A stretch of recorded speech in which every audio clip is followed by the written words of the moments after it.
Types of soil. Soil is classified into different types on the basis of the size of the rock particles it contains. Sandy soil. This soil contains a large amount of sand particles, about 70 to 80%, and very small amounts of silt and clay particles. The features of this soil are: sand particles are quite large. They cannot fit closely together, so there are large spaces between them. These spaces are filled with air, so we can say that sandy soil is well aerated. Sand particles have large spaces between them. This makes sandy soil very porous. Water moves rapidly through it and dries quickly. It cannot hold much water. Sandy soil is light. It has a tendency to blow away by the wind if left bare. Clay soil. Clay soil contains mainly clay. It has very little amount of sand and silt in it. It also contains some humus. The features of this soil are clay particles being much smaller, packed lightly together, leaving little space for air. So, clay soil have little air. Clay soil very small and tightly packed clay particles, making is less porous, so it has a very good water holding capacity. Clay soil gets easily waterlogged during the rainy season. Clay soil turns very hard on drying. Loamy soil. Loamy soil contains an equal amount of sand, large particles, and clay, small fine particles. It contains silt and humus also. In other words, loamy soils are the best for growing crops because of the following reasons. Loamy soil has the right water holding capacity necessary for the growth of plants due to the presence of clay. Loamy soil has adequate air spaces between its particles to hold sufficient air needed by plant roots due to presence of sand in it. Loamy soil contains sufficient amount of humus to provide necessary nutrients for the growing plants. Loamy soil can be plowed easily in the crop field.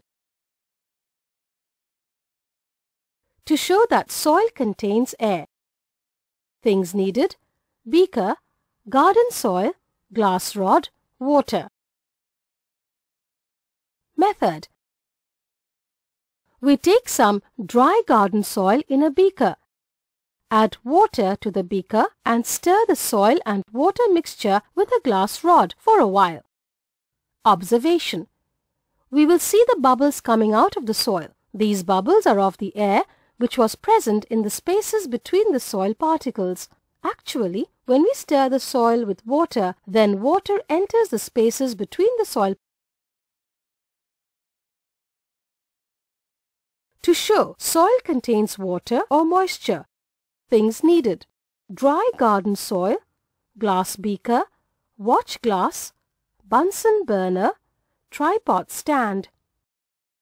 Method. We take some dry garden soil in the glass beaker and cover it with a watch glass. We heat the beaker by using a Bunsen burner. Observation. We will see that the tiny drops of water are formed on the inner side of the watch glass. Actually, when soil is heated, then water present in it evaporates, forming water vapor or steam. This hot water vapor rises, gets cooled and condenses on the cold inner surface of the watch glass to form tiny water droplets. To measure the percolation rate of water in soil. Things needed: 20 cm long PVC pipe, measuring cylinder, water, stopwatch. Method. We take a 20 cm long PVC pipe having a diameter of about 5 cm. At that place where percolation rate of water is to be measured, dig the soil to a depth of about 2 cm in the ground. Place one end of the pipe in the dug-up round and hold it vertically. Pour 100 ml water in a measuring cylinder. Pour the water taken in the measuring cylinder in the PVC pipe slowly from the top end. We note the time when we started pouring water with the help of a stopwatch. Care is to be taken not to let the water spill over or run down on the outside of the PVC pipe while pouring. When all the water has percolated, leaving the PVC pipe empty, we note the time again. Calculation.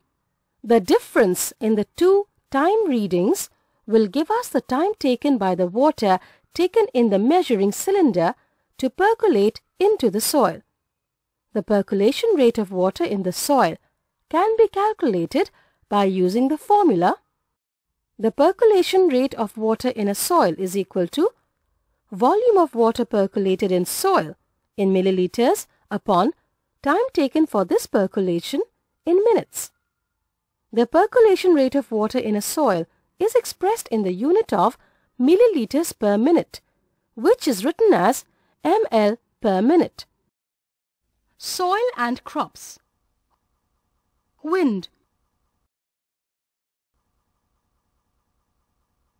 rainfall,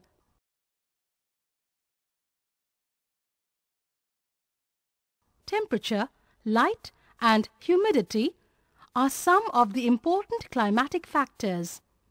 The type of soil as well as the climatic factors determine the various types of vegetation and crops that might grow in any region.